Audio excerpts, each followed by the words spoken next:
Buzz Aldrin. Have you ever heard of that name before? I'm sure some of you have, but I bet some of you haven't. What I'm 100% certain of, though, is that all of you have heard of Neil Armstrong. If you haven't guessed it by now, Buzz Aldrin was the second person on the moon, and Neil Armstrong was, of course, the first one. They were only a few minutes apart, yet their status in the history books cannot be compared. The golden rule seems to be, if you're the first, you'll be remembered. If you're number 2, or number 39, or number 239, you will likely be forgotten, if anyone even noticed you in the first place. But there is one exception. A latecomer who arrived in America in 1492 has traditionally been hailed as the great European discoverer of the New World. Meanwhile, the first European who reached America 500 years before him is reduced to a side note in the history books. Why is that? Why do we all know Christopher Columbus, yet so few of us know Leif Erikson? Well, we're gonna try to turn that around a little bit in this episode. And with Leif Erikson Day coming up, we're gonna talk about who he was, or who we think he was. And we're gonna talk about why it has taken Americans such a long time to discover the guy who was the first European to discover America.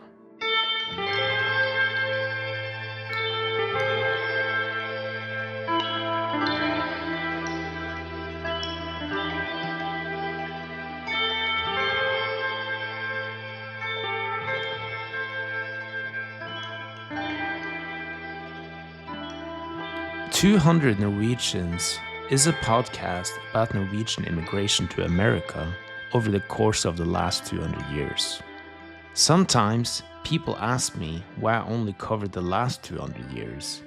The reason is that organized immigration to America began in 1825 with Clenk Pearson and the ship restoration.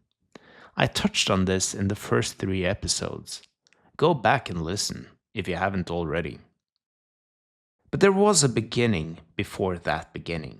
In fact, there were several. And today, we're gonna go back 1,000 years to talk about Leif Erikson. Technically, his story falls outside the premise of this show. But in another way, it doesn't. Leif Erikson's presence in American history books is actually fairly recent. Much more recent than 200 years. Very few Americans had heard of him before 1893. That year, the Norwegian adventurer Magnus Andersen sailed a replica Viking ship to the World's Fair in Chicago. The Viking ship became a sensation. More people came to see it than the replica of Columbus Santa Maria, which was supposed to be the main attraction. The captain of the replica, Magnus Andersen, was interviewed in newspapers across the country. And as the Norwegian patriot he was, he spread the word about Leif Erikson. By doing so, Leif Erikson finally entered the American consciousness as a kind of mythical figure. But for decades, he remained exactly that, a mythical figure. Some would even say a myth. After all, there was no hard evidence that he, or any Viking, had ever crossed the Atlantic. All that existed were old saga texts describing how Leif Erikson had discovered the land far to the west, which he called Vinland. Was Vinland actually America? Scientists were splitting hairs over that question. But that all changed in 1960, when a man named Helge Ingstad presented groundbreaking evidence. And that brings me to today's guest, Knut Lindh, a Norwegian journalist and author who has written a book on Leif Erikson, and who also met the great Norwegian explorer Helge Ingstad in person. Who was Helge Ingstad, And what did he prove and how did he prove it? Well, he was a Norwegian writer and explorer, and he was married to an archaeologist, and that's important because the couple became interested in the saga stories about Vinland. And then they decided to try and find it or see if the saga stories about Vinland were true. So they decided to follow the travel route as described in the sagas and see if Vinland actually existed. And the saga's description of the traveling route were very accurate. So one day they found the turfs after Leif's houses at lands of Meadows north of Newfoundland, and they started excavations. And in the end, they found Norse artifacts in the soil, and that was the ultimate proof that the Greenlanders had actually been there. Okay, let's stop right there. Did you hear him say Greenlanders? I certainly did. And I've also seen Leif Erikson being referred to as an Icelander. So was he really a Norwegian? Or should I change the name of this podcast to 200 Norwegians and 1 Icelander/Greenlander? He was a Norwegian. He was an Icelander too, and a Greenlander, and he was a Norseman. You know, when the first Norwegians came to Iceland almost 1,200 years ago, there were only a few Irish monks living in Iceland. So when Leif and his father and family came to Iceland 100 years later, most of the people in Iceland was Norwegian, but let's be generous. He was a Norwegian and an Icelander and a Greenlander. There are actually several historical sources on the Viking expedition to the so-called Vinland, later understood to be part of North America. The earliest written account comes from Adam of Bremen, dated around 1070. Adam learned of the voyage during his time in Scandinavia, and he describes Vinland as a place where wild grapes grew in abundance, producing the finest wine. The first Norse account appears in Islendinga book, written a few decades later.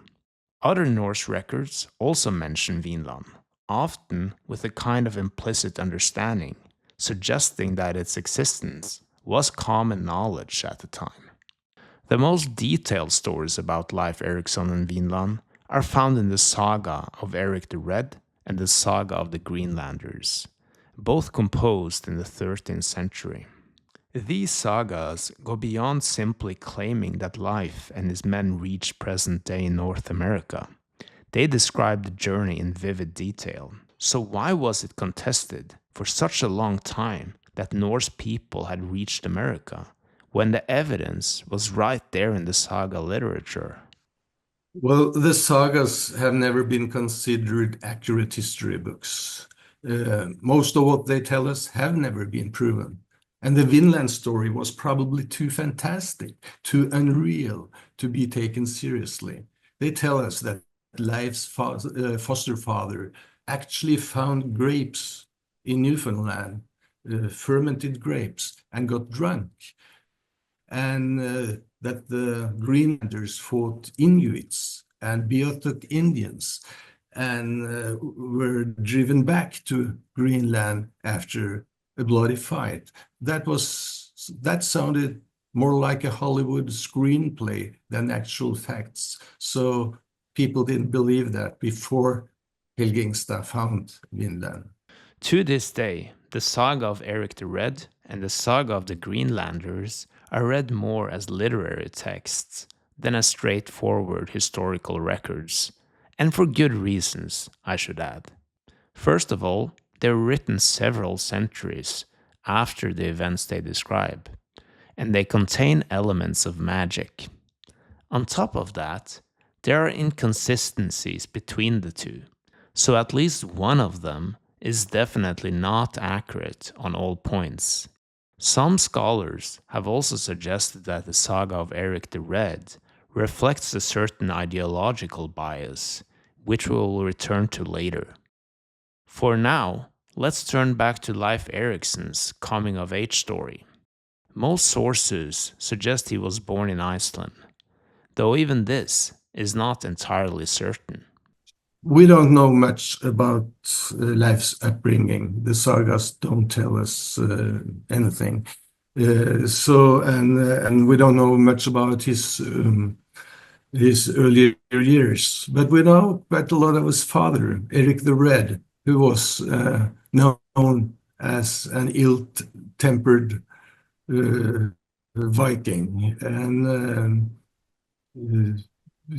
he killed a few of his neighbors, and that's why they had to flee to Greenland.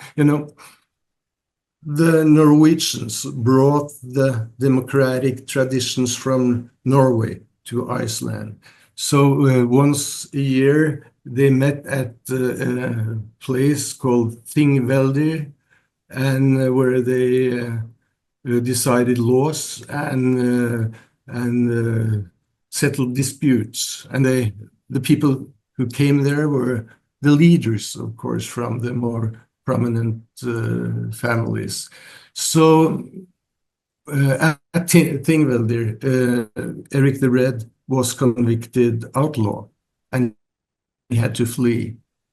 And he had heard about this island further west. They thought it was just a very small island. Someone had seen it sailing off course, sailing from Iceland to Greenland. So he decided to look for that island, and he did. And he found not a small island, he found the world's biggest island. And that island was, of course, Greenland. The climate overall was warmer back then, so Greenland was probably greener than it is today. Still, it was icier than Iceland, and according to the saga of Erik the Red gave it its name, Greenland, so more settlers would be tempted to follow in his footsteps. The branding worked, and several Norse settlers did follow him. This was before the Inuit arrived in Greenland. At the time, there was only a relatively small population of Dorset people, also known as Paleo-Eskimos. The Norse settlers came to a land with abundance of game and fish.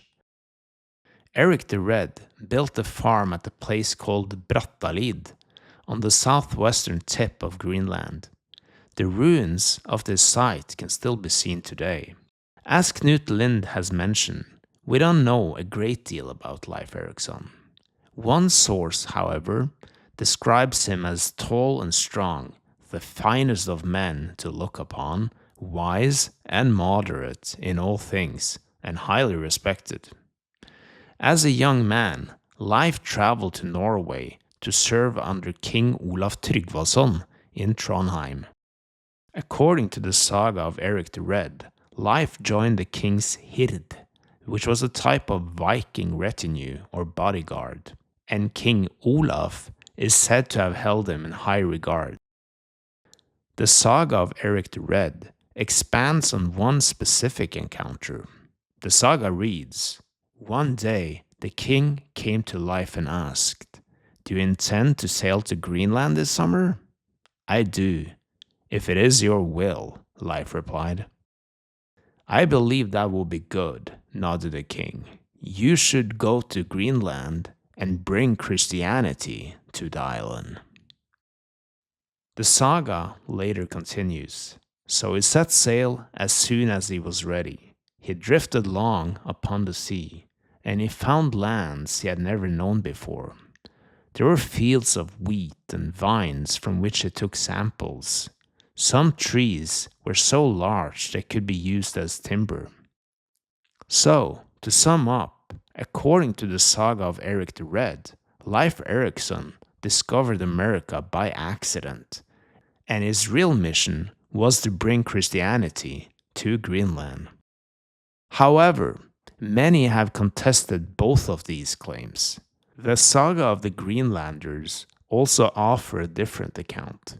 On top of that, several historians will argue that the missionary episode may have been added later for ideological reasons. Knut Lindh side with that view.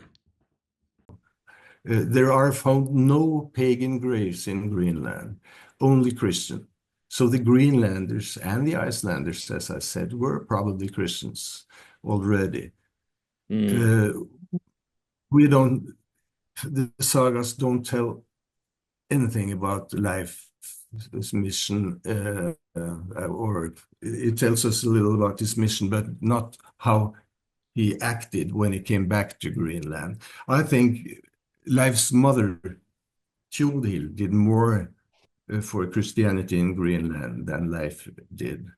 She forced her husband, Eric the Red, who wasn't interested at all, to build a church on the farm.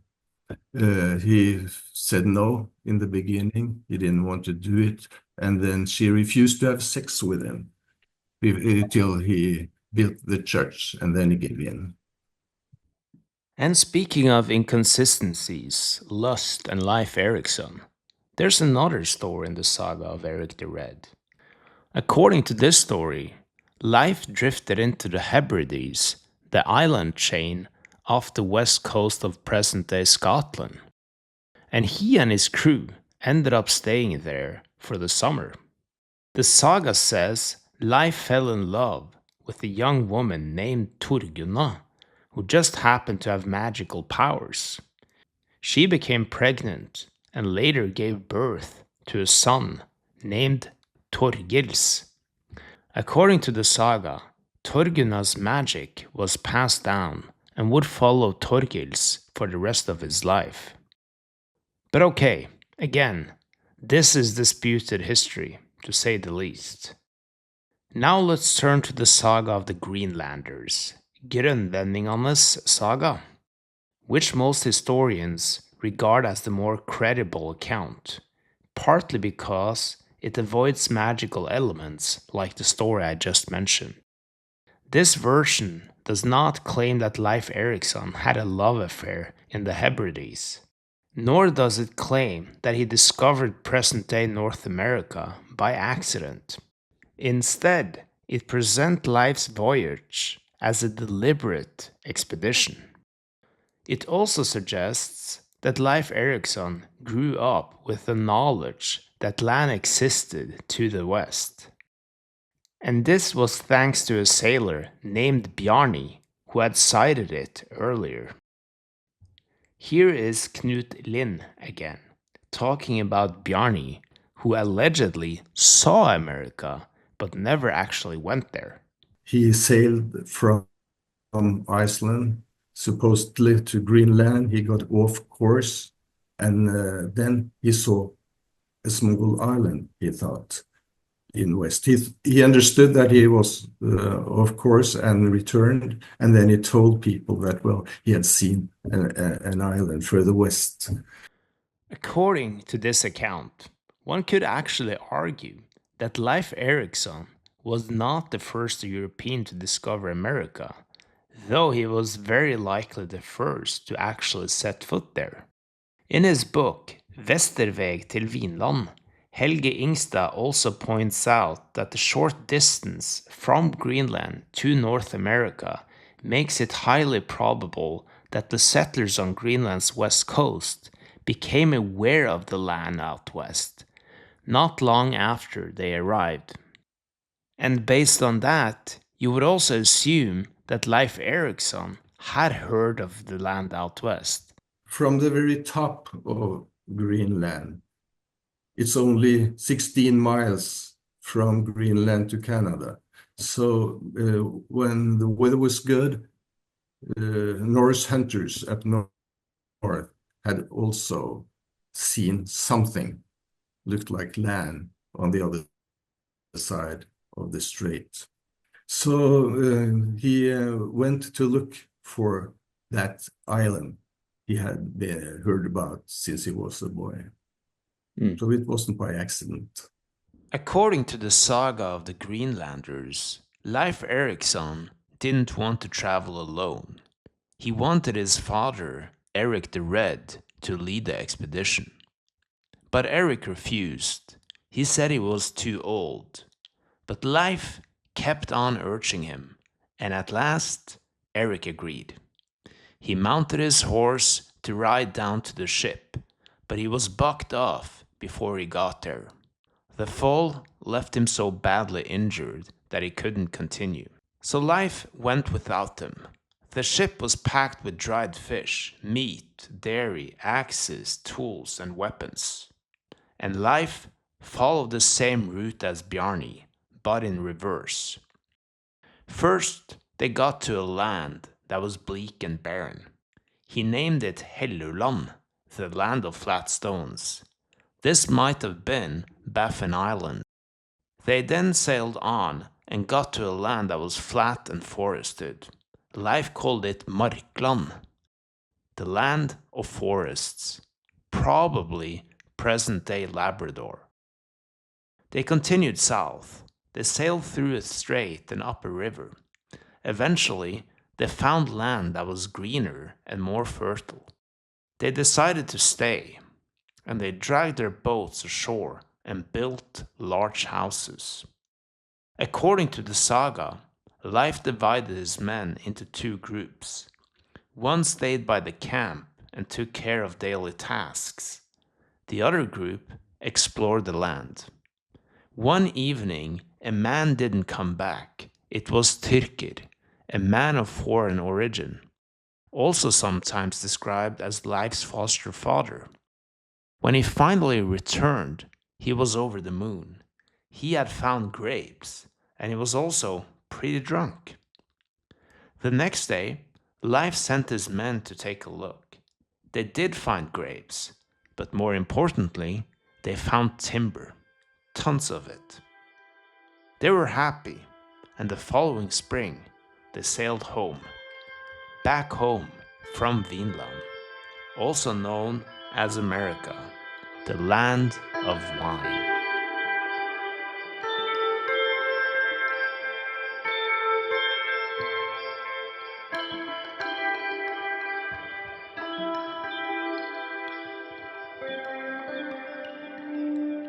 Where exactly had they been? Helge Ingstad proved that some Vikings actually reached Newfoundland. But was Leif Erikson in that group of Vikings? If so, something doesn't quite add up.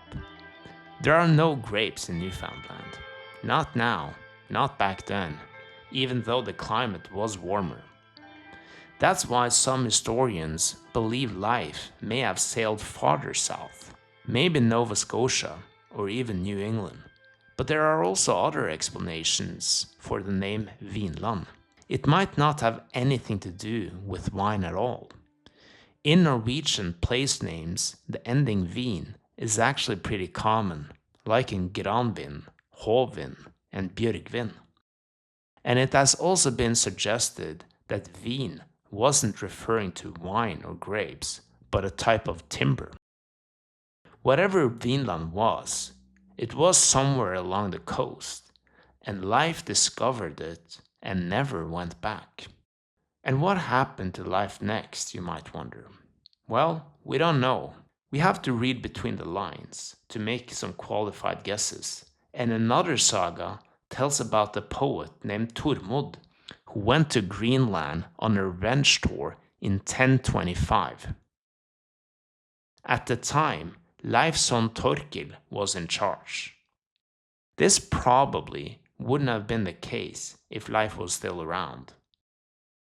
So he most likely passed away before 1025. Even though his life was pretty short, he made an immediate impact, and not only in the ways you might expect. It's been said that Leif Erikson was, in a sense, America's first astronomer. He had no compass, no clock, no map, but he understood the sun. By watching its height at noon, sunrise, and sunset, he estimated latitude as he sailed. Leif wasn't just drifting west. He was measuring, observing, comparing. He turned exploration into data, and that changed everything. But his greatest impact, of course, was that it inspired others to follow. After Leif came a whole series of expeditions, many led by his own siblings. And unlike Leif's voyage, their stories tell of direct encounters with the native people of North America. When Leif went back, his brother Thorvald borrowed the boat and went back to Vinland a couple of years later. And he met the Inuits. And he was a stupid man. He tried to fight them, and he killed a few. But he was wounded himself and died on Newfoundland. So that was the first encounter. Then we had Karlefsny and his people coming later to Vinland, and they met the Beothuks, and they traded with them and had a quite friendly interaction for a long time, until one of the Beothuks tried to steal an axe from one of Karlefsny's men.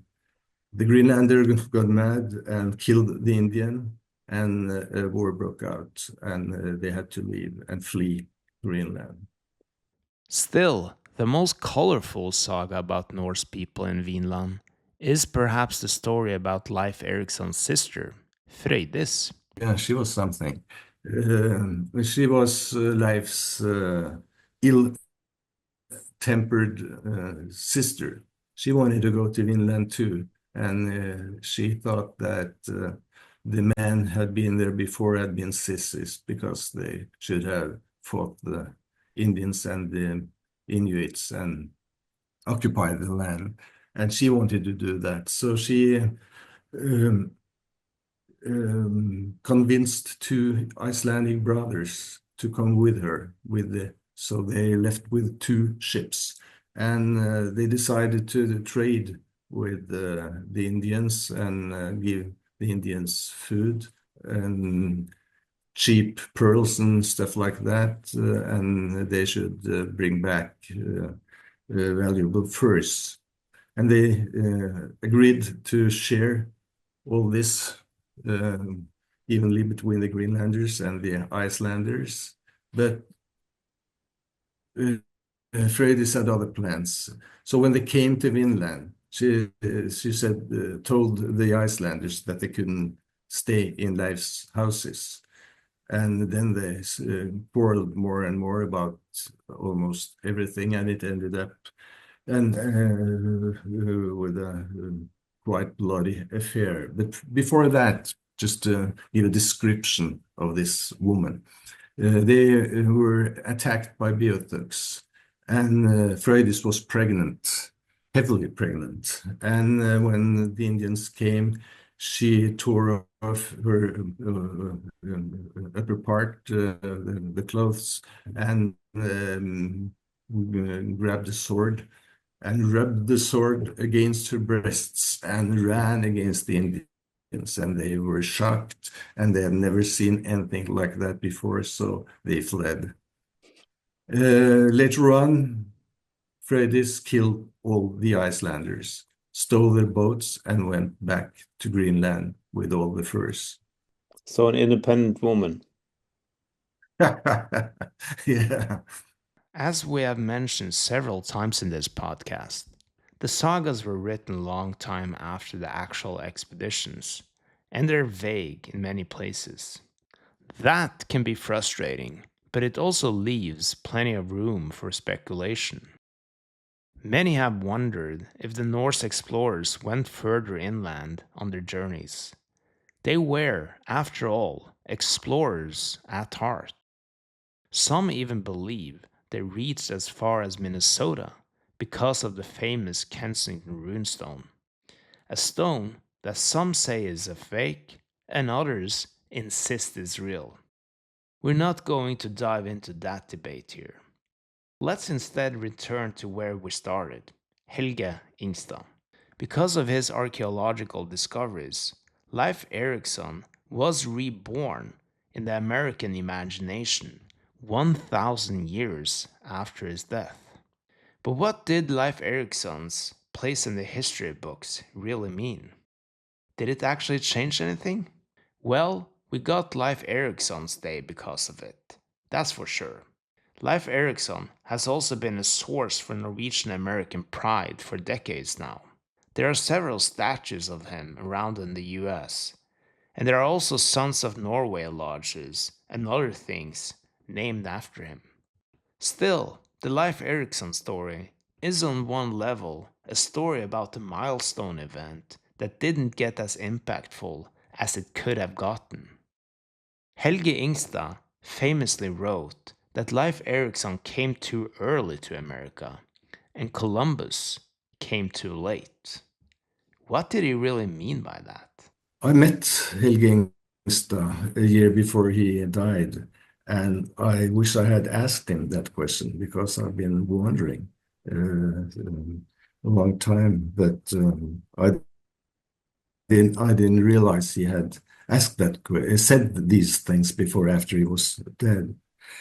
But I think what he meant, Columbus came too late because by 1492, different peoples had been living in the Americas for thousands of years and created quite advanced civilizations. So he didn't discover America. And Leif Erikson come too early because at that time, Europe lacked the ability to establish lasting contact with the Americas. So the Norse settlement at lands of Meadows were short-lived and didn't lead to permanent European presence. So that's why, of course, Columbus' discovery is considered more important. My name is Fredrik Halstveit, and this podcast was made in conjunction with Vesterheim and with the support of Norway House Foundation in San Francisco. The music you hear in the background was made by Jan Skoglund.